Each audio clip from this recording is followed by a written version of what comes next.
Hello and welcome to another episode of the CUFI Weekly, and this week we have to discuss the new resolution from the United Nations Security Council which passed demanding an immediate ceasefire between Israel and Hamas in Gaza.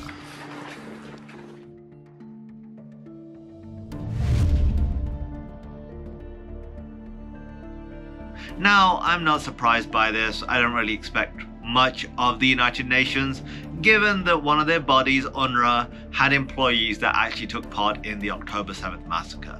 The UN has passed more resolutions against Israel than any other country in the world. This is while there had been civil war in Syria, there had been genocides in Darfur, and so many other things happening in the world, but they have an obsession with Israel. It is what it is. But what is markedly disturbing about this particular situation was the reaction by the United States. The United States has traditionally vetoed these resolutions against Israel because they are biased. They are not really dealing with the issues and single out Israel. And this resolution on the face of it isn't that bad. But we will dig a little deeper because the resolution does call for a return of the hostages and it calls for a ceasefire because it's the Muslim holy month of Ramadan and that will turn into a permanent ceasefire. Who could complain about that? Well, anyone who takes a little bit of a closer look at it. Firstly, there is no mention of Hamas. You know, the whole reason that this war is happening, Hamas, the terrorist organization that crossed into Israel on October 7th, massacred, killed, committed atrocities, and took hostages.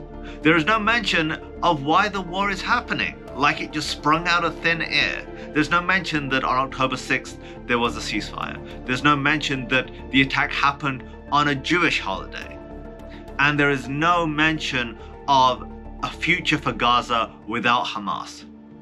If this ceasefire was implemented, which it won't be because let's face it, the UN has very little power to do anything other than talk, it would leave Hamas in power. It would leave Israel's war objectives to get its hostages back and Gaza free of Hamas unachieved. And of course, this completely ignores the fact that just days ago, Hamas rejected a ceasefire agreement. While Israel is fighting Hamas in Shifa Hospital in Gaza, where Hamas terrorists have confessed that yes, we're hiding in hospitals, yes, we're hiding in maternity wards, yes, we are using civilians as human shields, and Israel is fighting that evil while trying to maintain minimal civilian casualties, the US decided to abstain on this ridiculous resolution. Also, what sort of message does it send to Hezbollah? That the US's support for Israel is lukewarm at best? That if it comes to an international forum like the UN Security Council, Israel cannot count on America's support? As I record this, the leaders of Islamic Jihad and Hamas are in Tehran meeting with the leaders of the Iranian regime. Hamas celebrated the resolution. What does that tell you about it? Well, tonight, Hamas, which is of course a proscribed organisation in this country as a terrorist organisation, released a statement saying, "We welcome today's call by the UN Security Council for an immediate ceasefire. We emphasise the necessity of reaching a permanent ceasefire, and we affirm that this should ensure withdrawal of Israeli forces from Gaza." Does that tell you that we should have abstained, or we should have voted no and made a line in the sand saying that we're not going to tolerate this ridiculous political theater happening at the UN Security Council and Israel constantly being attacked? A mistake was made, and it's sad. And the implications we don't fully know at this stage.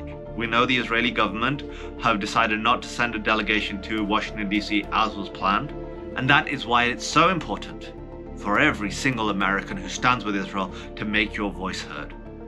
Make sure that every Israeli knows that what happened at the United Nations Security Council is not reflective of the American people. It is not reflective of the will or the wishes of the American people, and America always has and must, with our efforts, because it just won't happen, remain pro-Israel. This is Kasim Hafeez for the CUFI Weekly. For Zion's sake, do not remain silent. Thanks for checking out this episode. Be sure to like and subscribe so you get a notification every time a new episode hits. And if you want to check out some of our previous episodes, and we've got some really good ones, click on one of the thumbnails and that will take you right there. And finally, if you want to know more about CUFI and the work we do, go to CUFI.org to check out all the resources we have available free to you.